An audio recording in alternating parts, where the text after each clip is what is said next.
Ce mot, non. Ou pire, le silence qui le remplace. Ce sentiment glacial dans votre poitrine. Ce nœud dans l'estomac. L'écho de la porte qui se ferme dans votre esprit. Vous connaissez cette sensation, n'est-ce pas? C'est la rejet. Et c'est l'une des expériences les plus universellement douloureuses pour un homme. Votre première réaction est instinctive. Vous vous demandez « Qu'est-ce que j'ai fait de mal ?» Vous repassez la conversation dans votre tête, cherchant l'erreur, la phrase maladroite, le défaut en vous qui a provoqué ce refus. C'est la question de l'homme faible, celui qui place son propre jugement entre les mains des autres. La plupart des hommes réagissent de 3 manières, et toutes sont des échecs. Soit ils insistent, suppliant pour une autre chance, soit ils deviennent agressifs, masquant leurs blessures par la colère, soit ils s'effondrent, laissant leur estime de soi être détruite par la décision d'une seule personne. Et si je vous disais que ces 3 réactions sont exactement ce qu'elles s'attendaient à voir? Et si je vous disais que le rejet n'est pas un échec, mais en réalité, le test ultime de votre valeur d'homme? Dans cette vidéo, nous n'allons pas apprendre des phrases pour éviter le rejet. Nous allons apprendre à le transformer en votre plus grande source de pouvoir. Nous allons explorer la réponse stoïque à la rejet, une réponse si rare, si digne et si puissante qu'elle change complètement la dynamique. Ce que vous allez découvrir aujourd'hui n'est pas une technique de séduction, c'est une philosophie de force. Premier principe. Le rejet n'est pas personnel, c'est de l'information. La première erreur que commet un homme face au rejet est de le prendre personnellement. Son ego est blessé et il interprète le nom d'une femme comme un verdict sur sa valeur totale en tant qu'être humain. Je ne suis pas assez beau, je ne suis pas assez riche, je ne suis pas assez intéressant. C'est un poison que vous buvez volontairement. La vérité est que sa décision de vous rejeter n'a que très rarement à voir avec vous. Elle est le produit d'1 million de facteurs qui sont complètement hors de votre contrôle. Son humeur du jour, sa situation amoureuse actuelle, ses expériences passées avec d'autres hommes, ses propres peurs et insécurités. Vous n'êtes qu'une variable mineure dans une équation extrêmement complexe qui se joue à l'intérieur d'elle. La perspective stoïcienne. La dichotomie du contrôle d'Épictète est notre bouclier ici. Ce qui dépend de nous et ce qui n'en dépend pas. Sa décision est un externe. Elle est totalement, absolument, hors de votre contrôle. Tenter de la changer, de l'argumenter ou même de la comprendre est une perte de temps et d'énergie colossale. C'est une folie. Le rejet n'est pas un verdict sur votre valeur. C'est simplement de l'information. L'information est « cette personne n'est pas la bonne pour vous en ce moment ». C'est tout. Ce n'est ni bon ni mauvais. C'est un fait. L'homme stoïque ne demande jamais « pourquoi ».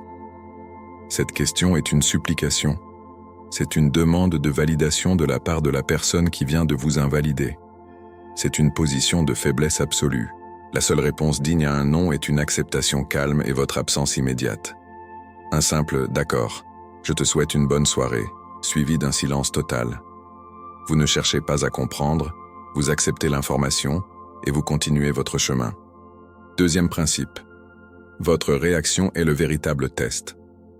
Le rejet lui-même n'était pas le test. Votre réaction au rejet, voilà le véritable test.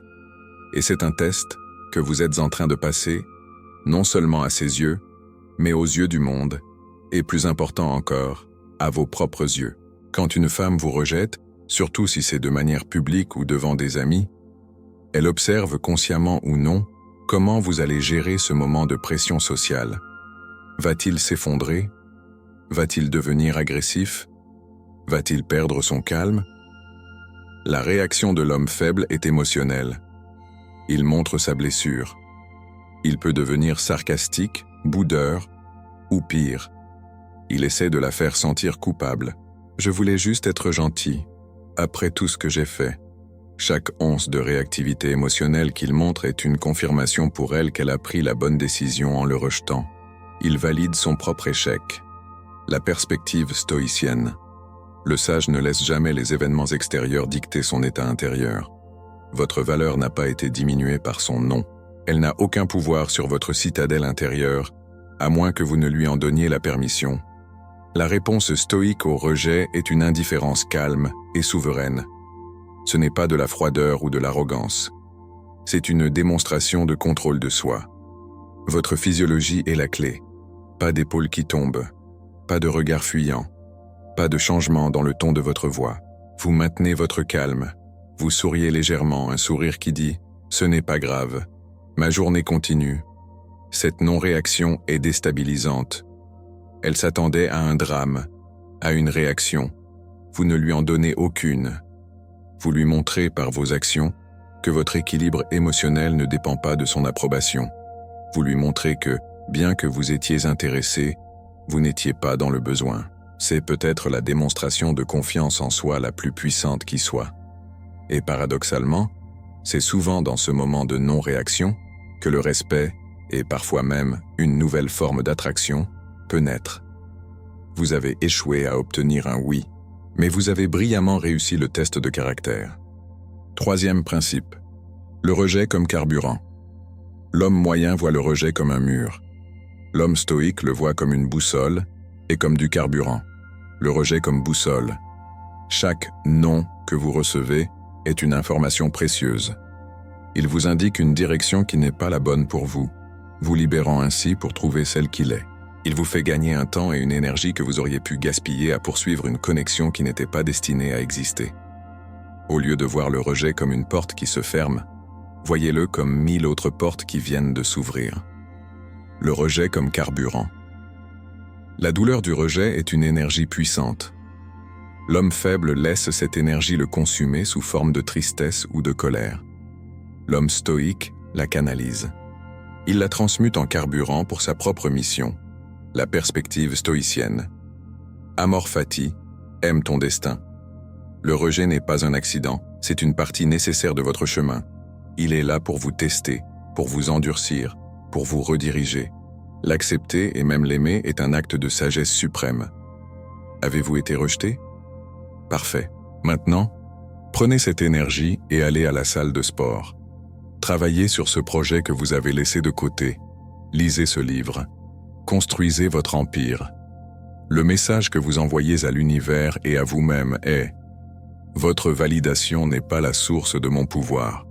Mon pouvoir vient de mes actions. » C'est ainsi que vous construisez une valeur authentique, pas en étant accepté par tout le monde, mais en utilisant chaque refus comme une pierre pour bâtir votre propre forteresse. Un homme qui devient plus fort après chaque rejet devient un homme que personne ne peut plus jamais briser. Conclusion. L'homme qui accueille le rejet. La société vous a appris à avoir peur du rejet. Le stoïcisme vous apprend à l'accueillir. Le but ultime n'est pas de ne plus jamais être rejeté. C'est impossible, et ce serait le signe que vous ne prenez aucun risque. Le but ultime est de devenir le type d'homme pour qui le rejet est devenu une information banale, un non-événement. Un homme dont la valeur est si solidement ancrée en lui-même qu'aucune opinion extérieure ne peut l'ébranler. La prochaine fois que vous ferez face à un « non », ne voyez pas cela comme un échec, voyez-le comme une opportunité. Une opportunité de pratiquer votre calme. Une opportunité de démontrer votre dignité. Une opportunité de réinvestir votre énergie en vous-même. C'est ça, la véritable victoire. Pas de la conquérir elle, mais de vous conquérir vous-même. Et l'homme qui s'est conquis lui-même devient une force magnétique à laquelle les autres, y compris les femmes, veulent naturellement s'associer. Maintenant, je veux entendre votre histoire. Partagez dans les commentaires la leçon la plus importante que le rejet vous a apprise. Comment avez-vous réussi à le transformer en force? Vos expériences sont précieuses.